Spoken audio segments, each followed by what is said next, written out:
আসসালামু আলাইকুম। আমার দোকানে অনেকক্ষণ যাবত কারেন্ট নাই, তা বসে থাকতে থাকতে দেখলাম রফিকুল ভাই আসলো। রফিকুল ভাইকে বললাম যে চলো ইমতাজ ভাইয়ের দোকান চা খাইতে যাই। এই কথা বলার সঙ্গে সঙ্গে চলে আসলো আমাদের সিনিয়র ভাই, তার সঙ্গে কথা হচ্ছে। উনি জব করে বাহিরে, বাসায় আসছে। অনেকদিন পর তার সঙ্গে দেখা। জুয়েল ভাই, জুয়েল ভাইয়ের সঙ্গে কথা হচ্ছে, রফিকুল ভাই কথা বলতেছে, আমি কথা বলতেছি।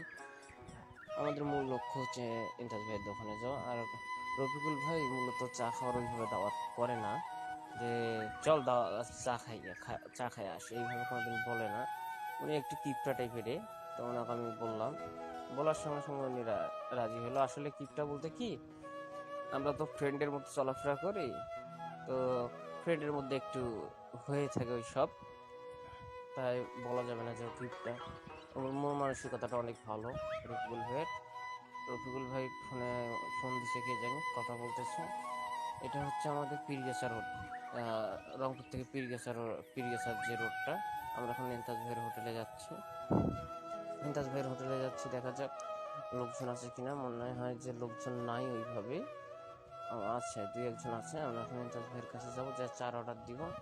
এই যে সেই বিখ্যাত হোটেল বিসমিল্লাহ হোটেলের মালিক ইমতাজ ভাই হিসাব নিয়ে একটু ব্যস্ত। কোনা ভাই সহ আসলাম চা খাওয়ার জন্য। এখন আমরা চা খাবো। দোকানে বসে থাকতে থাকতে হাঁপসি যাওয়া একটা মাথা ব্যথা করতেছে কোনা ভাই। আমরা এখন চা খাবো, আমিও আছি।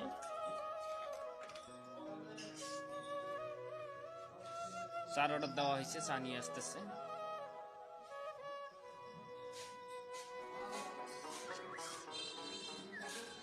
এই চা নিয়ে আসলো ছেলেটা, অত্যন্ত খুবই ভদ্র একটা ছেলে। চা নিয়ে আসছে, এই যে চা।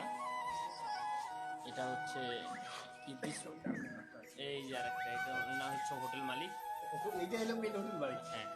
আর হচ্ছে বিসমিল্লাহ হোটেল, ইমতাজ ভাইয়ের হোটেলের চা একদম সেই চা। এরকম চা হয় না আমার জানা মতে। আপনার জানা মতে কি? না স্যার, অনেক সুন্দর, অনেক ভালো লাগছে। খুবই সুন্দর। এই জন্য এখানে চা খাইতে আসি, মাঝে মধ্যে আসি, ভালো লাগে। ঠান্ডা লাগছে নাকি? পরিবেশ আমার ভালো লাগছে, তো খুব মানে জ্বর এসে গেছে। পরিবেশটা আমার কাছে অত্যন্ত ভালো লাগে। পরিবেশটা আমার খুব ভালো লাগছে, ওই জন্য এখানে আসি। মন চাইলে আসি, চা খাই, আড্ডা দিই। ঠান্ডা লাগছে আপনার? কিন্তু এটা যে আপনার চারা ওটা নেই, এই চাটা অস্থির একটা চা, দেখেন। চার কালারটা খুব সুন্দর। হ্যাঁ দেখেন, চার কালারটাও সুন্দর, খুবই ভালো। চাটা অনেক সুন্দর চা।